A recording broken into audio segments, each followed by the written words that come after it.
Et donc, on se retrouve à nouveau sur le PowerPoint. Et donc, on va voir ensemble maintenant ce que je vous conseille de faire et de ne pas faire lorsqu'une correction se produit sur le marché.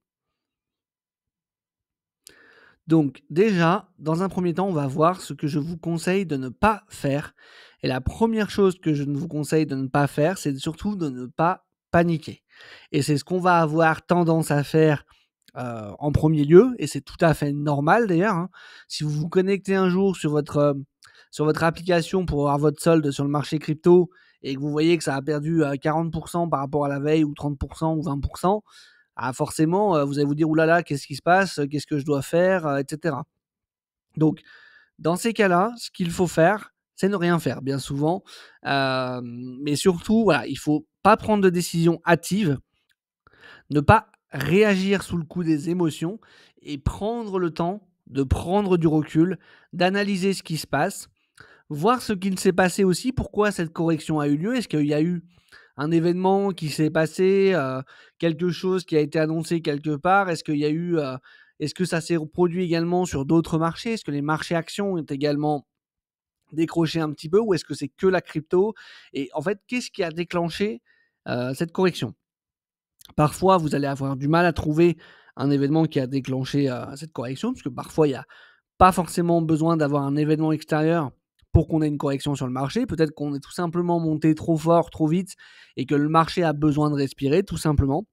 Mais dans tous les cas, quand ces choses-là arrivent, ce qu'il faut ne surtout pas faire, c'est paniquer. Parce que si vous paniquez, vous allez réagir sous le coup des émotions et vous allez prendre de mauvaises décisions et potentiellement perdre de l'argent. Donc prenez le temps d'analyser ce qui se passe, prenez du recul par rapport à la situation. Rappelez-vous des autres vidéos qu'on a vues jusqu'à maintenant sur cette chaîne. Essayez de voir, d'après vous, où on se situe aujourd'hui sur le cycle. Et pour vous, est-ce que c'est potentiellement un top de marché, ou est-ce que c'est juste une correction temporaire? Et c'est aussi ça qui va pouvoir vous permettre de réagir et de vous adapter en fonction de où vous croyez qu'on en est. Alors, c'est pas toujours simple, hein, d'essayer de savoir où on en est, mais vous avez des gens qui font des analyses quand même sur YouTube, mais bien plus poussées que moi j'en fais sur cette chaîne, qui ont déjà plusieurs cycles d'expérience pour la plupart. Et quand vous avez quasiment la totalité de ces gens qui vous disent: «Ne vous inquiétez pas, ce n'est qu'une correction temporaire et ça va repartir», déjà, ça peut vous rassurer. Je dis pas qu'il faut leur faire 100 confiance, ni loin de là.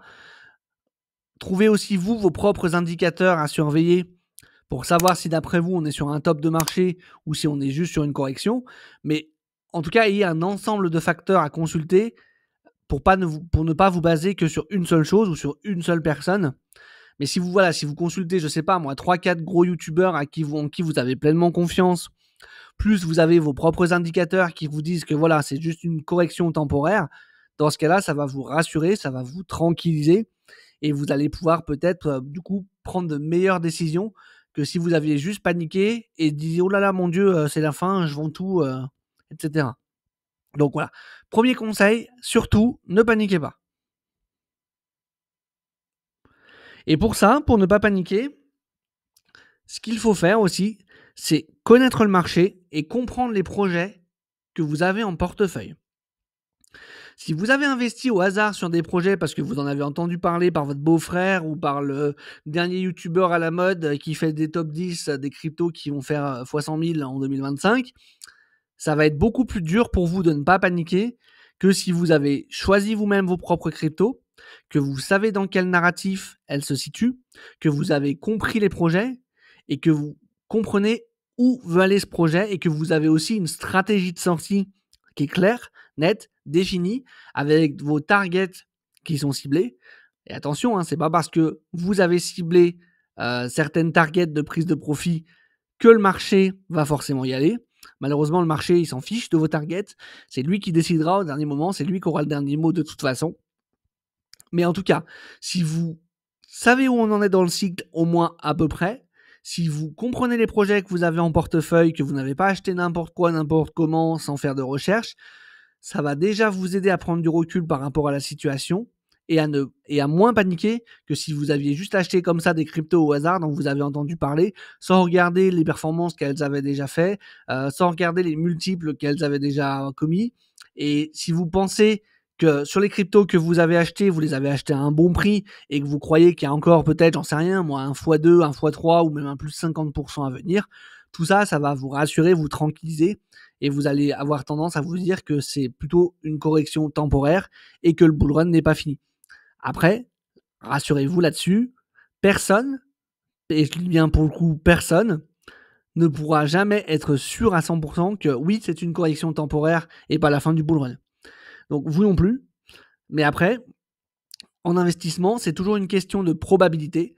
Et donc, c'est à vous d'évaluer la probabilité que, est-ce qu'il y a plus de probabilité que la correction qu'on est en train de vivre en ce moment, ça soit le top du bull run et qu'après ça, on parte en bear market? Ou est-ce qu'il y a plus de probabilité que ça soit juste une correction temporaire et qu'on reparte? Et ça, c'est vraiment à vous de l'évaluer, un peu comme vous voulez.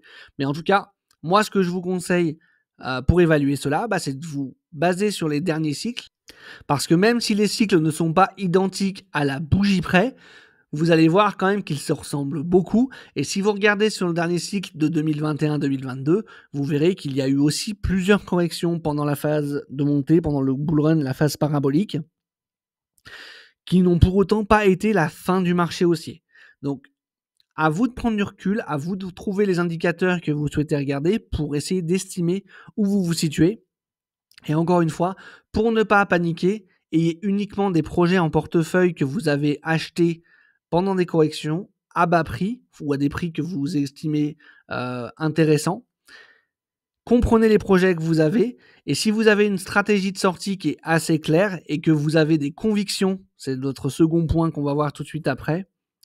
Si vous avez des convictions sur les crypto-monnaies que vous avez en portefeuille, vous verrez que ce sera beaucoup plus simple pour vous de ne pas paniquer.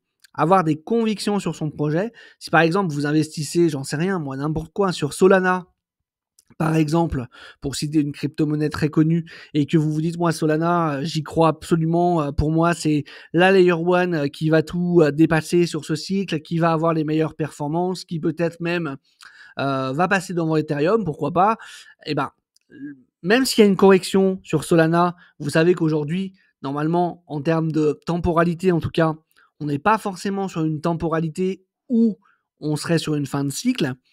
Vous savez que si vous avez encore un objectif de performance pour Solana qui est par exemple de x2, c'est pas pour ça qu'on va l'atteindre, mais vous pouvez vous dire, voilà, bon, en termes de temporalité, apparemment, on n'est pas sur une temporalité qui pourrait nous faire dire que, ok, ça pourrait vraiment être le top du cycle.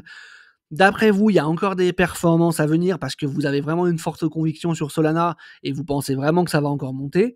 Bon, voilà, déjà, vous avez déjà deux indicateurs qui peuvent potentiellement vous dire que, effectivement, c'est peut-être qu'une correction temporaire. Et encore une fois, c'est pas parce que vous allez analyser tous les indicateurs que vous voulez qui vont vous dire que c'est peut-être qu'une correction temporaire que ça n'est pas le top du marché. Mais vous ne pourrez jamais être sûr à 100%. Le top de marché, on sait que c'était le top de marché 3-4 mois après, de toute façon. On ne le saura jamais sur le moment. Donc, faut pas non plus trop vous prendre la tête avec ça. L'essentiel, c'est que vous compreniez les projets que vous ayez en portefeuille, que vous ayez des convictions sur ces projets, que vous ayez votre stratégie de sortie qui soit claire, précise et établie. Et surtout, que vous ayez déjà pris des profits, que vous ayez récupéré votre mise de départ, comme on l'a vu dans les précédentes vidéos, et que vous ayez déjà même pris potentiellement des bénéfices pendant les montées.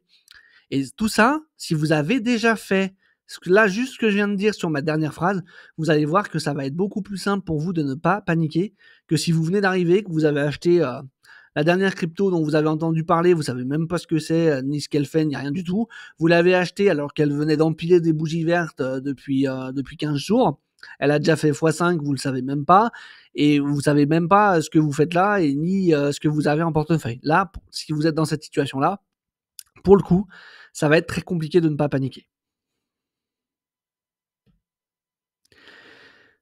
Rappelez-vous également que vous êtes là sur le long terme. Donc là, ça va être un peu compliqué à élaborer et à développer cette phrase-là parce que donc être là sur le long terme en crypto, ça veut tout et rien dire. Parce qu'en fait, si vous allez sur CoinMarketCap et que vous regardez par exemple quel était le top 10 des cryptos en 2017,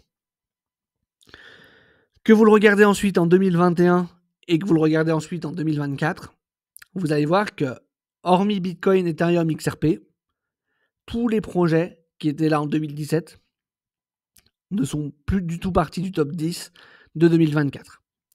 Pourquoi ? Parce que la plupart des projets crypto ne sont pas faits pour durer.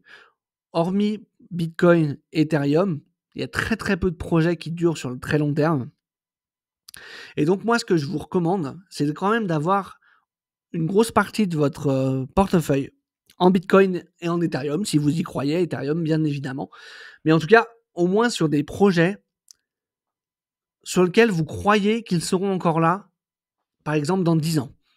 Moi, à titre personnel, j'ai quelques projets comme ça, donc il y a bien évidemment Bitcoin et Ethereum, mais j'ai quelques autres projets, alors j'en ai pas 50, mais j'en ai 2 ou 3 autres, où j'ai la conviction que dans 10 ans, ils seront encore là et qu'ils seront encore leaders de leur catégorie.